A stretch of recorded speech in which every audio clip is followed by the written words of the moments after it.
Shila Jomene akusho ukuthi sekuphelile ngayo. Impendulo ngelinye lamahashi adle umhlanganiso kuDundee July. Umgibeli waleli hashi uSiyabonga Mabaso unqobela umjaho ngisho ebeselimele emva kokukhahlelwa ihashi. Ngikwazi nokukhuluma injabulo. At the same time nginenhlungu engizwayo emlenzeni kodwa ngazathi seyivalekile ngenxa le wini engitholile.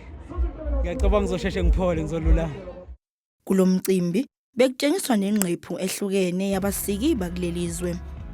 Sizohlonipha itimu, it's an African elegant.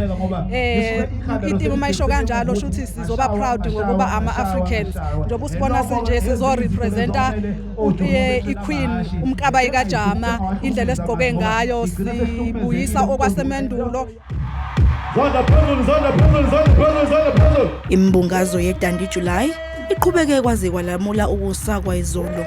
Lo mcimbi uvule amathuba omsebenzi. Uma ngasasibale ngikutshele nje abantu abasebenza lana bazoba more than 1.5 abantu abathola umsebenzi. Siyophumela ngaphandle kukhona abanye abantu abenza amabhizinisi khona la ngaphandle futhi khona nabathola amathuba omsebenzi kakhulu.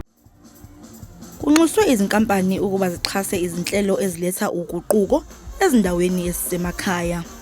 Bese the big companies why engabe bikho lana ngoba ilento le inamandla kakhulu abayifaki imali and imali beningi so abantu abarun bezokwazi ukuthi ba benefit ngozobona edolobheni nje manje akuhambeki because of le event enjengale. Into yabantu lemfethu yokujabulisa bona abantu and so siyababongela kakhulu, siyabonga futhi ukuthi noma isimo somnotho sintengantenga noma sidunguzela kodwa baqhubeke bathi abantu sobajabulisa. Izindabeni zethu kumzansi wethu Channel 163 ngingunozipho wakwaXaba.